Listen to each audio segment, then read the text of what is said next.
tem o tempo certinho e é bom ter o livro por perto. Além do que, o documentário é sobre ele, né? Vem cá, você acha que vai dar pra fazer tudo em 2 dias mesmo? Olha, Elisa, cumprir o prazo faz parte do trabalho. Então a gente vai filmar hoje, quer dizer, a gente vai gravar hoje. Amanhã à noite, vai entrar pela madrugada se for preciso, mas vai cumprir esse prazo. E você fique atenta a tudo que eu fizer. E você é uma assistente que está aqui porque quer aprender, não é? É. E também porque tem esse carrinho, né? Farei tudo que a mestra mandar. É assim que se fala.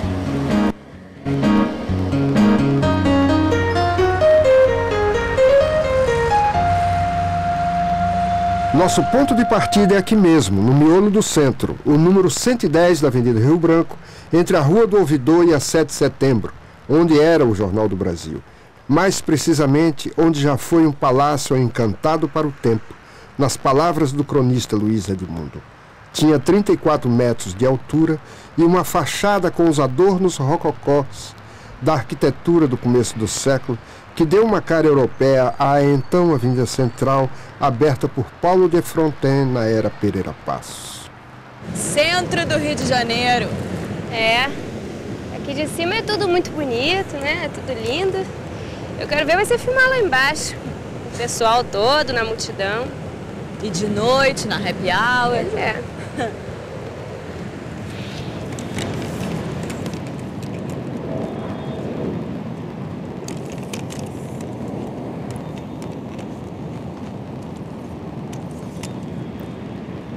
Elisa, coloca a câmera aqui.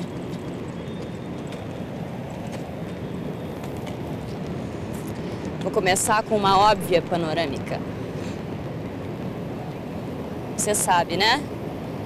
Pan, tilt. É, dessa aula eu me lembro. Você sabe que eu tive um professor que dizia que uma panorâmica, para ser boa, ela tem que ser lenta, segura e gradual. O panorama visto de cima é apavorantemente fascinante, entrecortado por arranha-céus tentaculares, entre os quais se destaca o megalômano Centro Cândido Mendes. Ao primeiro olhar, já dá uma boa medida dos embates travados entre a construção civil e a natureza. Desde que a cidade, fundada por Estácio de Sá, no sopé do Pão de Açúcar, em março de 1565, foi transferida por seu tio Mendes Sá para o Morro do Castelo, em 1567.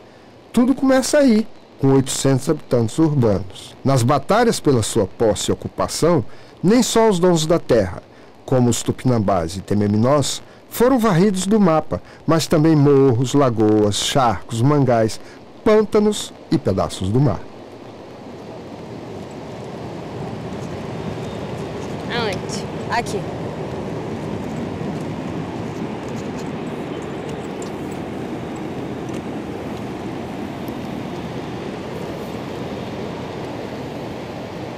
Cá estamos, com a respiração em suspenso e uma incontrolável tremedeira nas pernas, a contemplar sob o telhado de amianto e antenas parabólicas uma paisagem paradisíaca.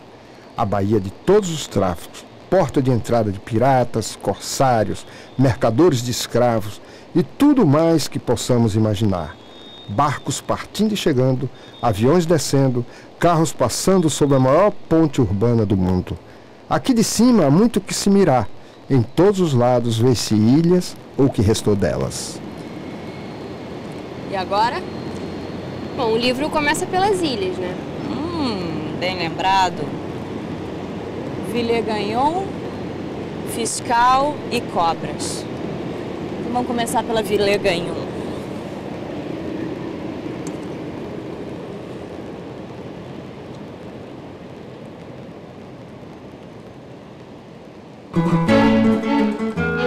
Chamava-se Sergipe, até a chegada do vice-almirante bretão, o cavaleiro de Malta Nicolau Durand de Villegagnon, em 1555, que fez na ilha o primeiro assentamento de europeus do Rio de Janeiro.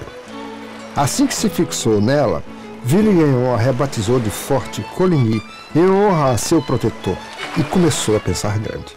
Queria fundar uma França Antártica com o Rio de Janeiro passando a se chamar Henryville em homenagem ao rei Henri II. Ficou só no projeto. Agora cobras.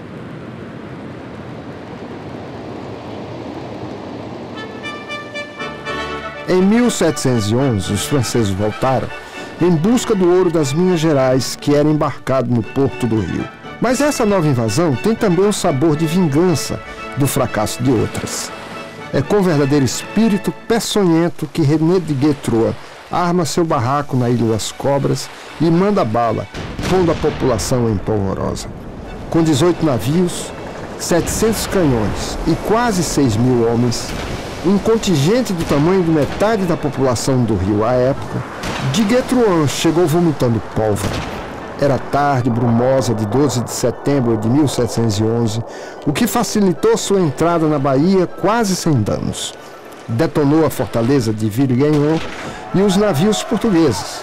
Dominou a Ilha das Cobras, onde montou peças e começou a bombardear o Forte São Sebastião e o Mosteiro de São Bento.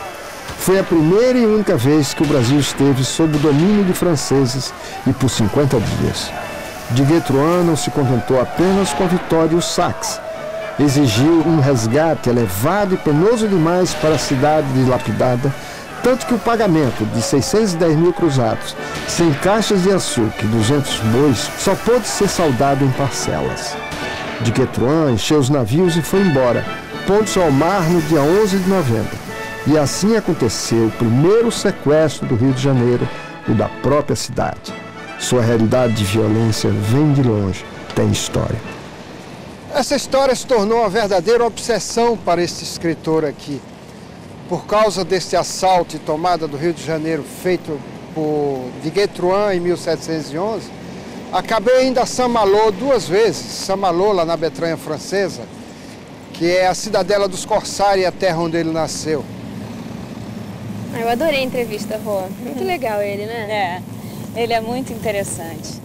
Ele escreveu um livro bárbaro que vale muito a pena ler. Chama Um Táxi para Viena da Áustria.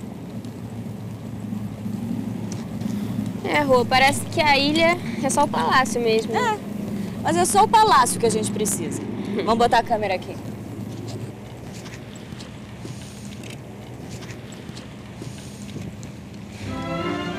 De ilha em ilha, chegamos a que ficou famosa por causa de um baile, o último do Império. Há quem registre a distribuição de 3.000 convites. Outros mais que dobram, foram 7.000 os convidados. Não falta quem garanta que apareceram 6.000 pessoas. Números acima ou abaixo, já se sabem que foi uma festa de arromba, retumbante. A última do Império e a primeira oficialmente promovida pelo Estado brasileiro em toda a sua história. O Brasil mostrava a todos a força e o prestígio do Império, através da festa inesquecível. No palácio iluminado por milhares de velas, foram servidas dezenas de cascatas de camarões e milhares de litros de vinho. Nunca é demais lembrar que durante os preparativos para o grande baile da Ilha Fiscal, o Rio de Janeiro vivia uma grande crise social e econômica com o fim da escravidão. Negros famintos enchiam as ruas sem saber o que fazer de si mesmos, na transição do trabalho escravo para o trabalho livre. A propaganda republicana acusava o governo do imperador. Nacionalistas, militares e até monarquistas também. É neste quadro que se realiza a maior festa da monarquia com um luxo jamais imaginado. Esse baile faria mais pela República do que toda a propaganda republicana publicada nos jornais. Séculos e séculos antes de sua descoberta, o Rio de Janeiro era um arquipélago. Os atuais morros foram ilhas que, no decorrer das eras, pela erosão natural, forneceram entulhos para as águas circundantes, começando então, lentamente e por volta, a formação de uma planície de várzeas, charcos, pântanos e mangais. Aqui andamos sobre águas, graças aos muitos aterros que recuaram o mar e ao trabalho braçal para a ocupação dos alagados. Rola muita água sob nossos pés. No Largo da Carioca, pisamos sobre a Lagoa de Santo Antônio, no passeio público sobre a do Boqueirão da Ajuda. O centro do rio está em cima de um lençol freático. Quando a maré sobe, pressiona as águas que estão embaixo, da Praça Mauá à Avenida Beira-Mar. Os prédios da Rio Branco são como navios ancorados, e o Teatro Municipal ilustra bem isso. Ele está preso por baixo em estacas de madeira para não subir. Mas os grandes alargamentos e transformações que deram ao centro a cara que tem hoje aconteceram neste século, nesta ordem. A abertura da Avenida Central, que em 1912, com a morte do Barão, passou a se chamar Avenida Rio Branco. Extensão 1.800 metros, largura 33 metros, desapropriações mais de 600 prédios. Quando eles abriram essa avenida, era uma coisa linda, parecia Paris, um ar assim, francês, sofisticado. Depois eles derrubaram tudo quase, e aí construíram isso aqui, o centro nervoso da cidade do Rio de Janeiro. Um redator carioca, de 22 anos, me perguntou: a Maison de France fica depois da Academia Brasileira de Letras, não é?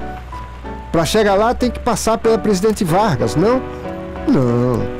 Siga pela Rio Branco até o fim, dobre à esquerda na Beira-Mar e vá em frente até a Presidente Antônio Carlos.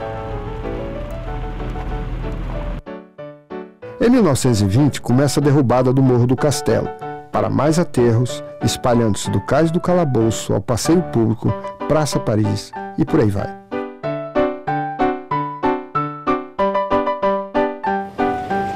Você sabe que tem uma particularidade sobre o Morro do Castelo? Que é? Era um morro obviamente povoado, né? E para poderem derrubar o morro, tiveram que destruir milhares de moradias. Ah, é?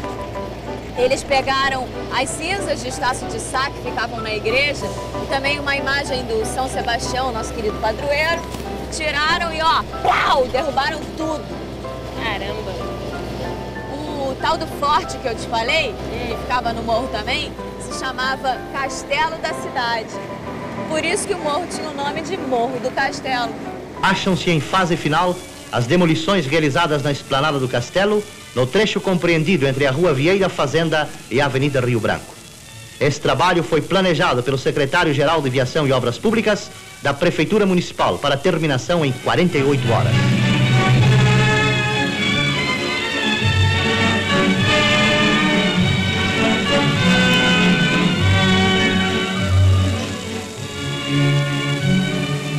Para isso foram mobilizados cerca de 1.500 homens, divididos em 3 turmas, trabalhando noite e dia.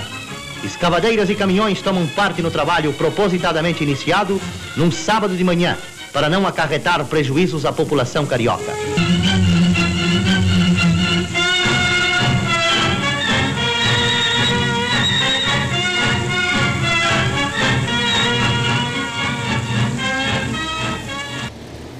O morro era nessa área aqui, ó, delimitado entre a Rio Branco, a Rua Santa Luzia, que é essa daqui, e a Rua São José. Você acredita que do morro todo só sobrou a Ladeira da Misericórdia? É mesmo? E a gente não pode deixar de filmar lá.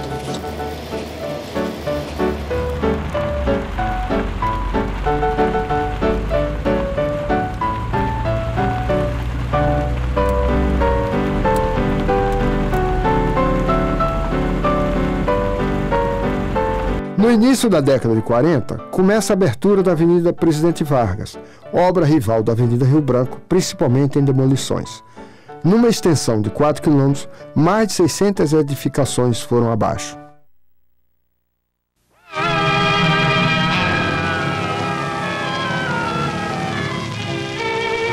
Estamos no ano de 1943, em pleno centro da nossa querida cidade de São Sebastião do Rio de Janeiro, assistindo às obras iniciais da abertura da Avenida Presidente Vargas, hoje a mais importante artéria da capital da República.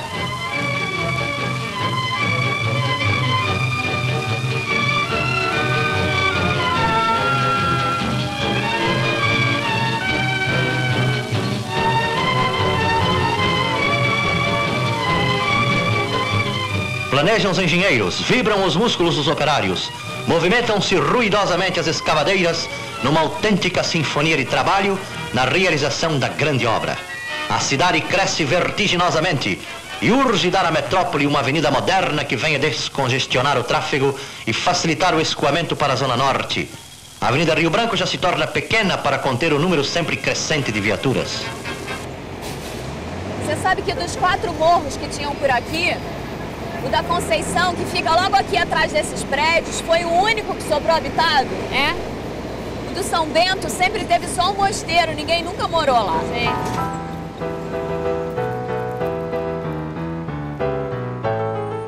Olha que beleza, Candelária.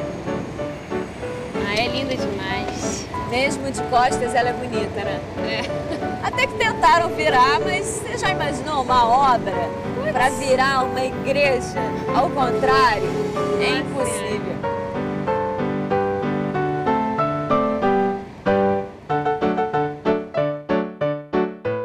Finalmente temos a derrubada do Morro de Santo Antônio em função do plano urbanístico para a realização do 36º Congresso Eucarístico Internacional em 1955. O Morro de Santo Antônio derrubou muitos prefeitos que queriam derrubá-lo, até chegar um e prometer a construção de uma catedral em troca de sua derrubada. Só assim a igreja deixou que o morro fosse derrubado.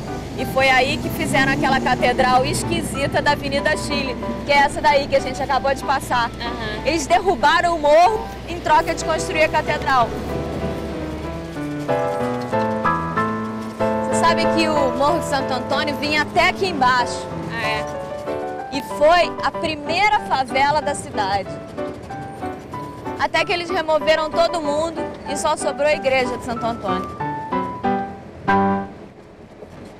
Você vai encontrar mais a saudosista, que, sobretudo com a derrubada do Morro do Castelo, para construir o aeroporto Santos Dumont, né? A derrubada do Morro de Santo Antônio para fazer o aterro.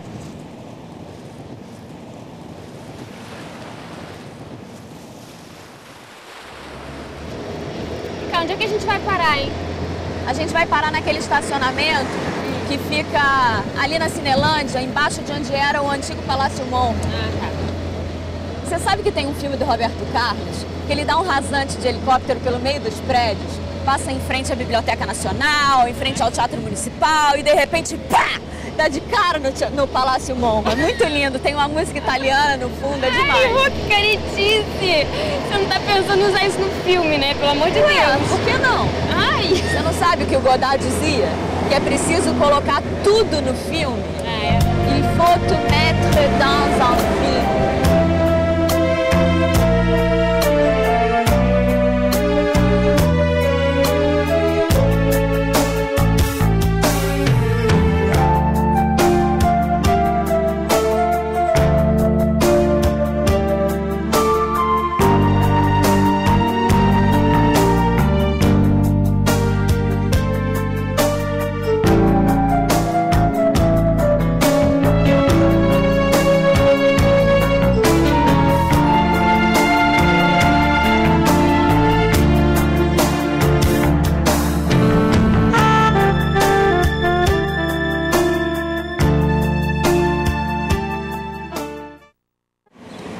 Aqui na Cinelândia tem o que mesmo, hein, Elisa? Pô, tem aquele obelisco, né, onde os gaúchos amarraram os cavalos.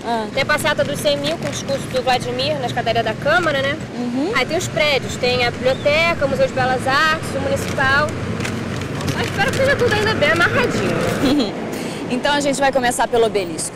Será que ainda é o mesmo? Claro que não. Mas ele era mais ou menos por ali.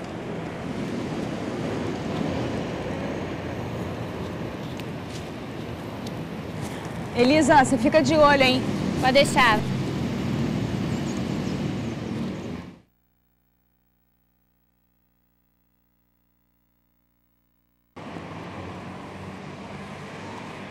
Primeira Biblioteca Nacional.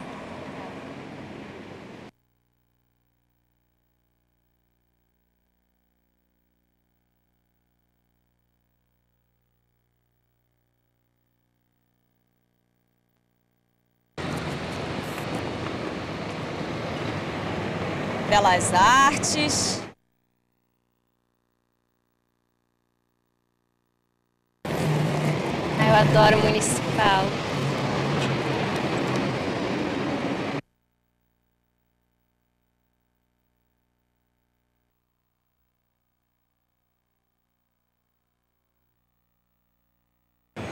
Vamos fazer os planos do Vladimir.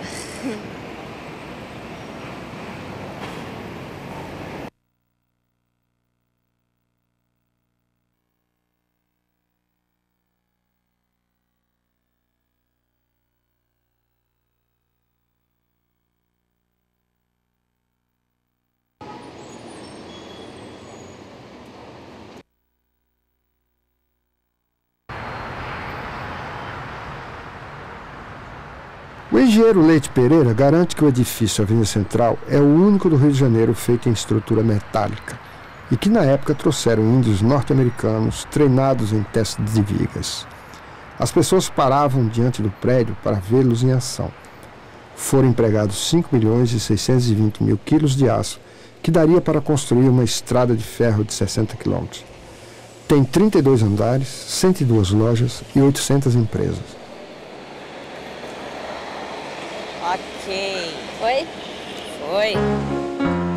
Com toda essa grandiosidade numérica, não é mais bonito do que a Galeria Cruzeiro de antes, de acordo com as fotos dela. Parecia um edifício do Boulevard Saint-Germain e ainda tinha um bonde que passava por dentro do tabuleiro da Baiana. Quem conheceu isso de perto abomina o edifício Avenida Central.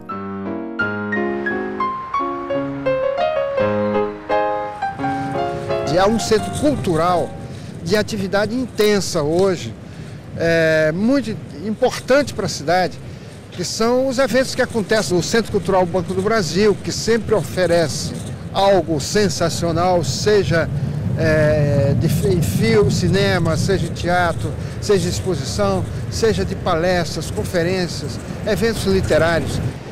Pronto. Quer dizer que essa aqui é a frente da igreja, né? Então ela fica mesmo de costas pro presidente. Até que tentaram virá-la ao contrário. É. Só que com a igreja não se brinca. Olha só, agora a gente vai começar uma caminhada por esse miolo aqui. Vamos passar pela Rua da Quitanda, Rua do Ouvidor, vamos até a Praça 15, vamos passar pelos becos que tem ali. A gente vai caminhando e vai filmando. Tá bom. Tá? Você tá aguentando carregar o equipamento? Eu tô dando pra encarar, né? Mas você não tá usando esse tripé pra nada, bem que podia deixar no carro, hein? O que você acha? Nunca se deixa um equipamento como o tripé fora da locação, entendeu? Tá bom. E pra você aprender a parar de falar besteira, a partir de agora a gente vai filmar tudo no tripé. Pronto. Ai, peraí. Pode montar o equipamento, coloca a câmera em cima, carrega tudo, vamos rapidinho. Não, me ajuda aqui, peraí, caramba. Eu não sei mexer nisso aqui. Andemos para a Rua 1º de Março, que já foi a Rua Direita. Seu nome atual refere-se ao 1º de março de 1870, que significa o fim da Guerra do Paraguai. Está numa plaquinha que nunca lemos. Outra é que diz: por essas janelas ouviam-se os gritos de demência da rainha Dona Maria I, a louca. Na outra calçada está a velha Catedral Metropolitana, onde Dom Pedro I foi coroado e sagrado imperador do Brasil independente. Vamos pra lá agora, desarma tudo.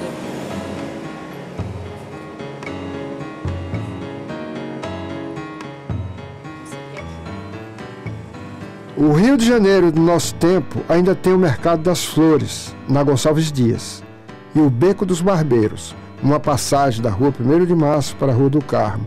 A lembrar que na mesma cadeira em que cortavam os cabelos e faziam barba, arrancavam dentes.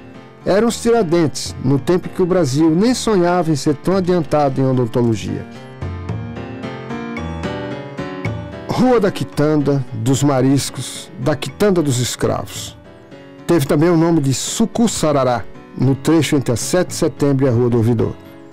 Houve um tempo em que se pensava tratar-se de um nome indígena ou uma homenagem a algum escravo, até descobrir-se a sua verdadeira origem. É que naquele trecho havia morado um médico inglês especialista em hemorroidas. Uma vez ele se despediu de um cliente dizendo para tranquilizá-lo com seu sotaque carregado: Sucussarará. A partir daí passou a ser gozado: lá vai o Sucussarará. O apelido pegou e virou o nome da rua. Vamos em frente pela rua 7 de setembro. Não custa nada dobrar na primeira à esquerda, na Travessa do Ouvidor, para dar uma olhada na estátua do Pixinguinha. É que ele foi frequentador de um bar chamado Gouveia, que ficava ali na esquina. Ei, Elisa, vamos colocar a câmera ali pra... Pixinguinha? Cobrir a estátua do Pixinguinha.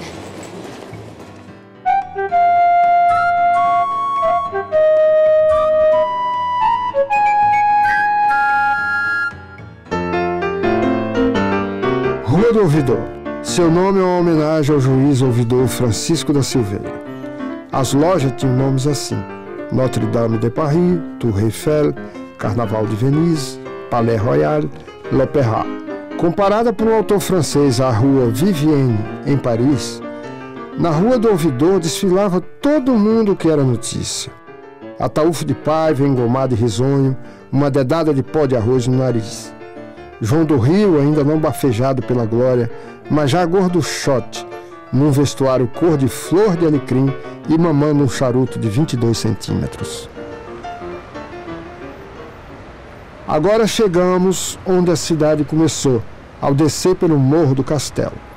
Praça 15, ou Várzea de Nossa Senhora do Ó, lugar do Terreiro da Polé, Praça do Carmo, Terreiro do Paço, Largo do Paço. É como se desembarcássemos em Bom Jesus de Braga, ao norte de Portugal.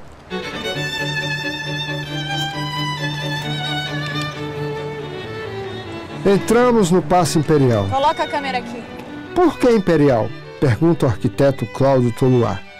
O correto seria denominado de Paço Colonial. Aqui viveram os vice-reis a partir da mudança da capital da colônia, da Bahia para o Rio de Janeiro, em 1763.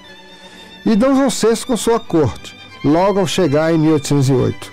Depois transferiu-se para uma casa na Quinta da Boa Vista e vindo aqui só em momentos especiais para despacho e recepções.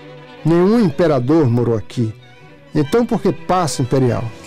Eu queria o lugar onde Dom Pedro e Dom João assinavam os decretos. Sei lá, uma sala assim imponente.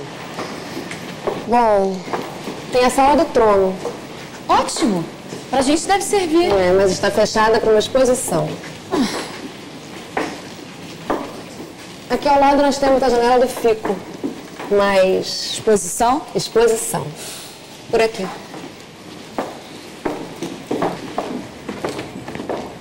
Ué?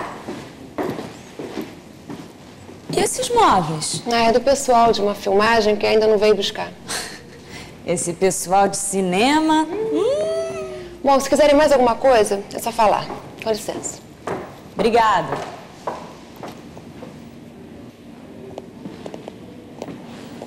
Poxa. Se eu pudesse, faria aqui mesmo a cena do Fico. E ainda fazia uma sequência com o Dom João VI. Dom João VI? Ai, mas ele é uma figura meio estranha, né? É. Acontece que até ele chegar aqui, o Brasil não produzia um alfinete sequer. Você não leu o livro, não?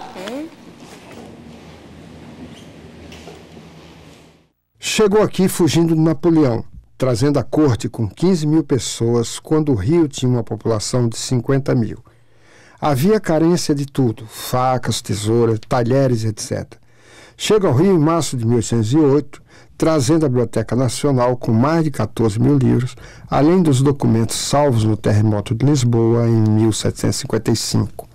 Decreta a abertura dos portos a todas as nações amigas, funda o Banco do Brasil, cria o Jardim Botânico e a Escola de Astronomia.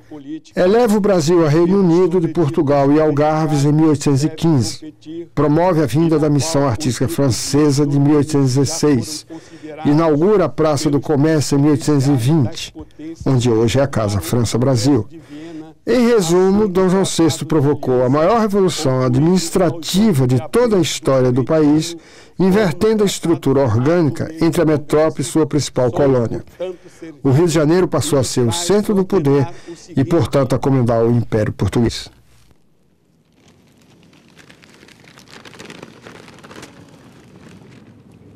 Que desde a publicação desta Carta de Lei, o Estado do Brasil seja elevado à dignidade, preeminência e denominação de Reino do Brasil.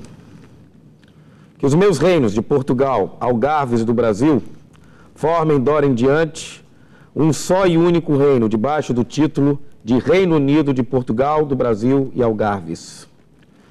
Que os títulos inerentes à coroa de Portugal, e de que até agora é feito uso, se substituem todos os diplomas, cartas de lei, alvarás, provisões e atos públicos, o novo título de Príncipe Regente do Reino Unido de Portugal, do Brasil e Algarves, daquém e além-mar, na África de Guiné e da Conquista, navegação e comércio da Etiópia, Arábia, Pérsia, Índia, etc. E esta se cumprirá, como nela se contém. Dada no Rio de Janeiro, no Palácio, no dia 15 de dezembro de 1815.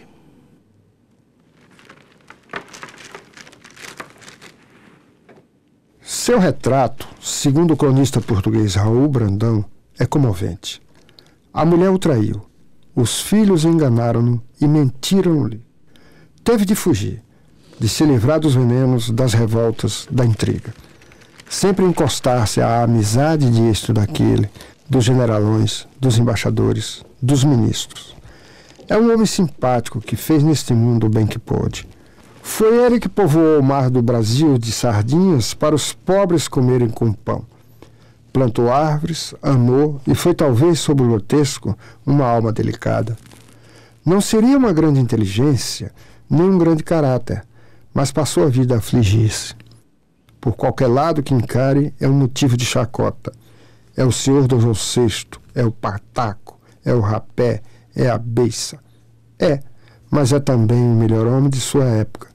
E sob o grotesco encontra-se uma grande beleza escondida, sumida, escarnecida. Ah, tem também o dia do fico, com aquela frase que nunca existiu. Ah, é. Se é para o bem de todos e a felicidade geral da nação, diga ao povo que fico. Pois é, essa frase nunca existiu, eu vi na pesquisa. O que houve foi que o povo fez um manifesto ao Senado pedindo a Dom Pedro I que ficasse no Brasil, que não voltasse para Portugal. E no dia que os senadores vieram entregar o manifesto a Dom Pedro,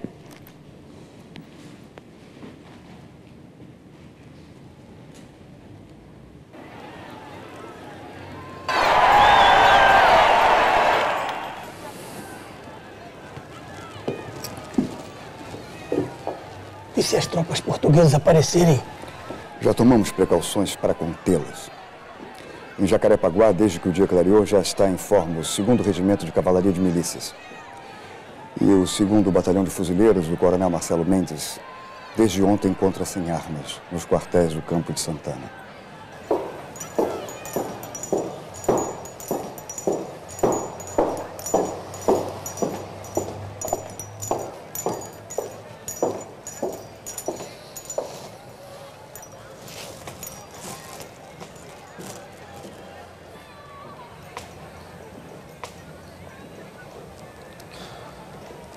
Que horas são? Quase 11. A turba está inquieta. E a comissão do Senado acaba de sair à praça e vem para cá com o manifesto do povo. Já sei o que trazem. O povo brasileiro não me quer em Portugal. Vossa Alteza Real bem sabe que qualquer recusa a uma ordem de seu pai será considerada uma insubordinação intolerável. E se obedecer? Se Vossa Alteza Real e todos partirem, será o caos. Ou a independência. Deixe-os entrar ao meio-dia em ponto.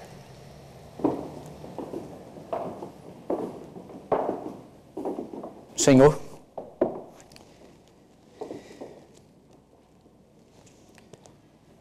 a saída de Vossa Alteza Real dos Estados do Brasil será o decreto fatal que sancione a independência deste reino. Exige, portanto, a salvação da pátria, que Vossa Alteza Real suspenda sua ida até nova determinação do soberano Congresso. Por outra forma, o ameaçado rompimento de independência e anarquia parece certo e inevitável. Convencido de que a presença de minha pessoa no Brasil interessa ao bem de toda a nação portuguesa, e conhecendo que a vontade de algumas províncias o requer, demorarei a minha saída até que as cortes e meu augusto Pai e Senhor deliberem a este respeito com perfeito conhecimento das circunstâncias que têm ocorrido.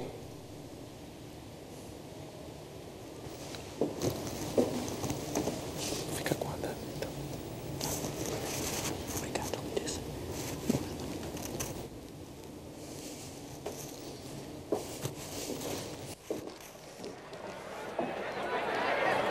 Tenho em mãos a resposta favorável do príncipe!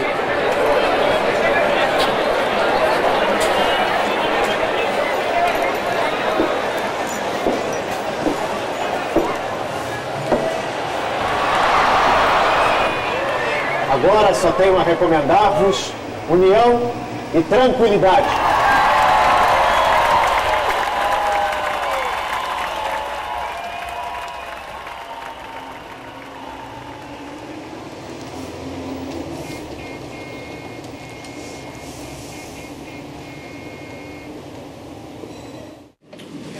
Impressão de realidade?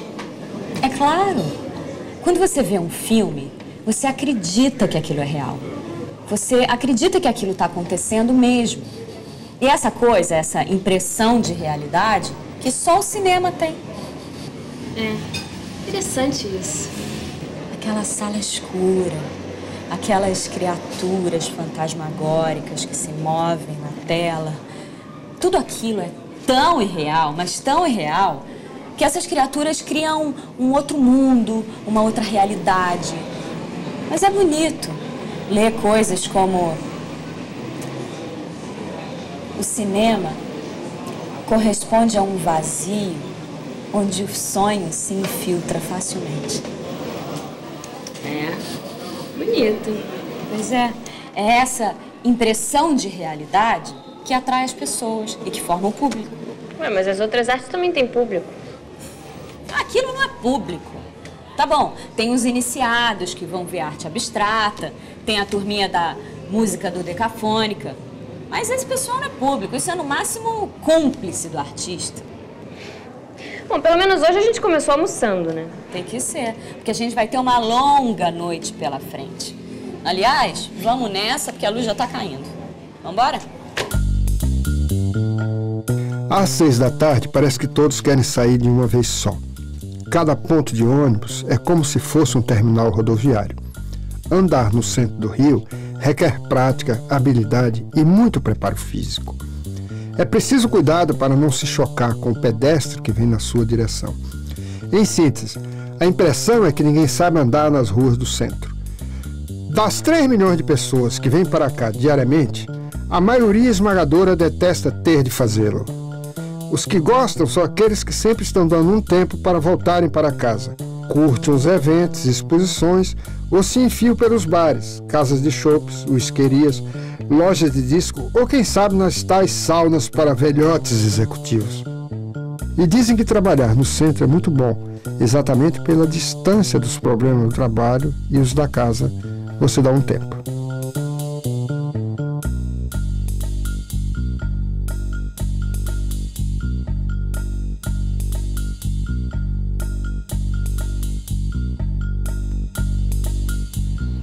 O Lidador ainda continua, embora agora virou um bar sofisticado. Eu preferia quando ele era mais simplesinho e que tinha lá o barman que ficava expulsando a gente. Quando chegava 5 para as 8 já começava a gritar a penúltima, rápida, etc. E todo mundo começava a chiar para ficar mais um pouquinho. Hoje não, tá tudo assim com mesas chiques, cadeiras, poltronas, assim que parece que diretor executivo de multinacional. O bar do Lidador.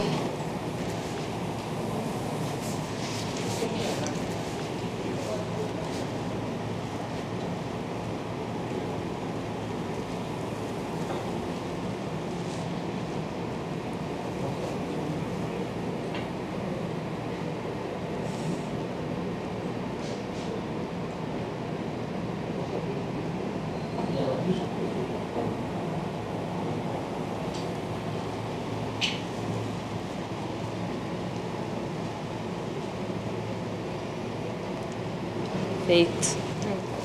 Sabe o que eu queria, Elisa? Que você fizesse um take 2 lá da entrada. Eu? Sozinha, que é pra eu ver se você leva jeito pra coisa. Oba. Capricha, hein? Tá bom.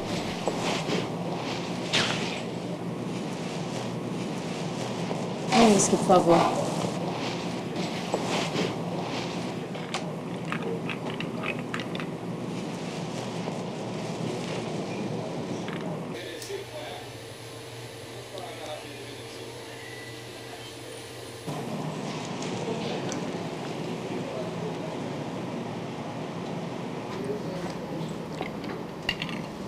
Isso é uísque, é? É uísque. Puxa, Rô, você tinha prometido. Porque você acha que eu vou ficar bêbada com um uísque? Ainda por cima eu pesquisei. E aqui no Lidador, antigamente, era obrigatório se tomar pelo menos um uísque. É, pode até ser, mas hoje não é mais. E vamos embora que meu take 2 ficou muito melhor que take 1. Convencida. Agora a gente vai pro Bico Doce. Onde é isso? É uma whiskeria centenária ali no Bico das Cancelas, né? Que ao meio-dia vai a turma para lá toda dizendo agora é a hora da onça beber água. Todo mundo vai para o Bico Doce. Está ali o pessoal que vive à sombra do mundo financeiro, cheio de advogados. E de noite, esse é o lugar onde os executivos trazem os seus contrabandos. Por isso eu acho que vai ser muito difícil a gente conseguir filmar lá dentro. Contrabando? É, eu pesquisei.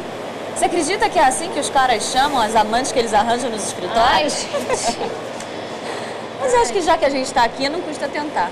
Eu vou lá dentro ver se eu arranjo um jeito pra gente filmar lá. Vai lá. Segura tudo aí. Peraí.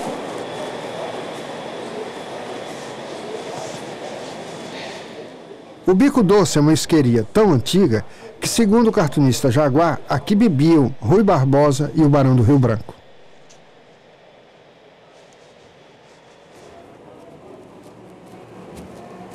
Outro? É, outro. O que tem? Nada.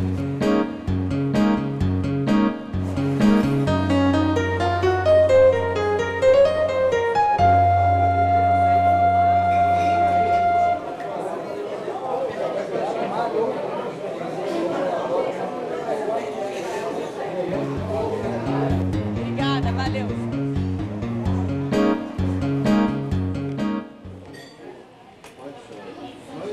Não. Olha, você não serve nada pra essa daqui porque ela não pode beber, entendeu? Ih, Elisa, pra que tanto escândalo? Você sabe muito bem que o Vilarino sempre foi um bar de uísque. Foi, você disse muito bem. Olha aqui, é filmar o bar, a foto e tchau. O Vilarino teve sua grande marca no tempo de Vinícius de Moraes, no tempo de Sérgio Porto, o Stanislau Ponte Preta, Lúcio Rangel. Ali tem uma foto fantástica deles todos na parede. Hoje ainda um ponto bom ali, para uma saideira, enquanto se espera o trânsito escoar.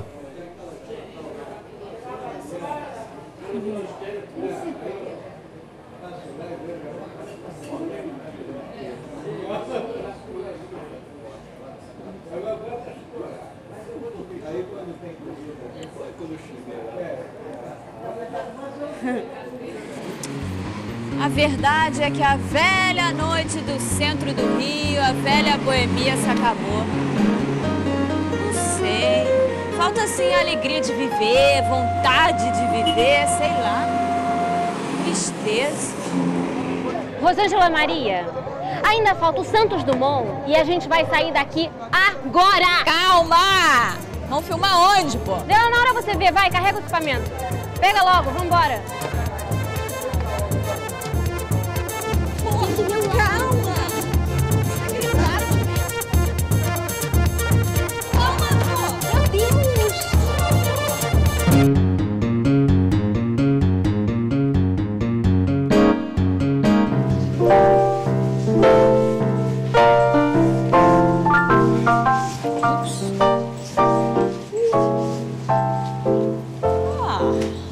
Pois não? Ué, já fechou? É, Aqui no centro, o restaurante fino fecha cedo. Ah, a gente queria só filmar a vista, é pra um filme sobre o centro do Rio. Pô. É muito bonito. Mas não dá pra ver o aeroporto, só a ponte Rio-Niterói, né? Por um lado é bom, né? Mas por outro, é Niterói. Eu li na pesquisa. Olha, só se vocês filmarem do heliporto que temos aqui em cima. Tem heliporto aqui? Tem, mas só com autorização, né? E essa hora já viu, né? Impossível, é? Olha, impossível. Tá. Impossível. Obrigada. Obrigada. Nada.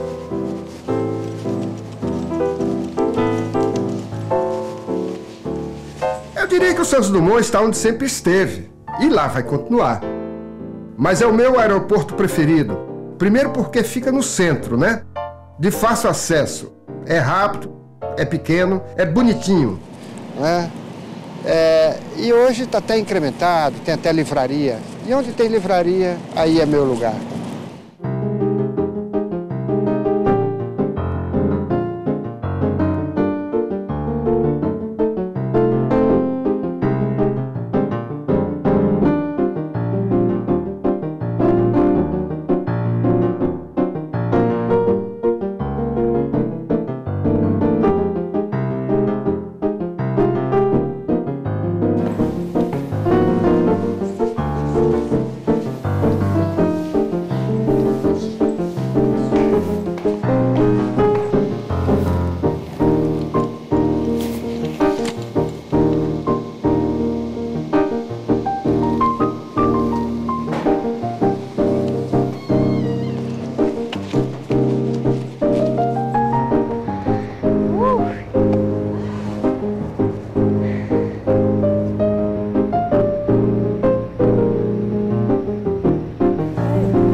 Espera um pouquinho.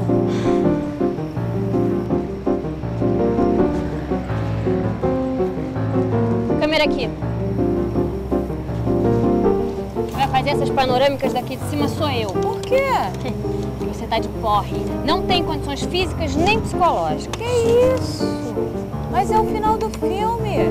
Por isso mesmo. Olha aqui, você vai ficar sentadinha ali e calada, porque eu preciso me concentrar, tá?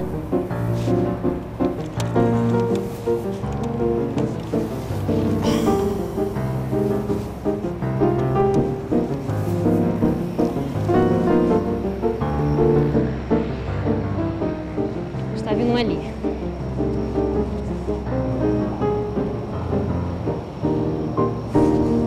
Aí.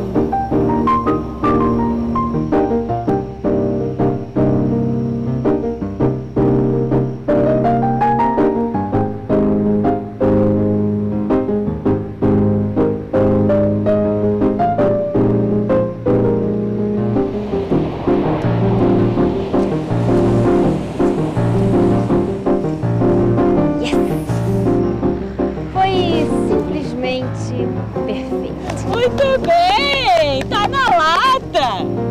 Não, na fita, né? Na caixa, sei lá. Sei lá, tá ótimo, tá ótimo.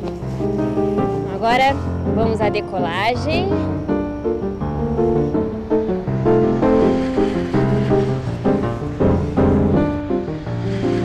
Amanhã voltaremos ao centro como sempre, pois ainda não vimos tudo e nem sabemos da sua história à metade. Voltaremos com uma pontinha de orgulho por estar pisando no centro da história do Brasil e para onde todo o Rio de Janeiro converge diariamente.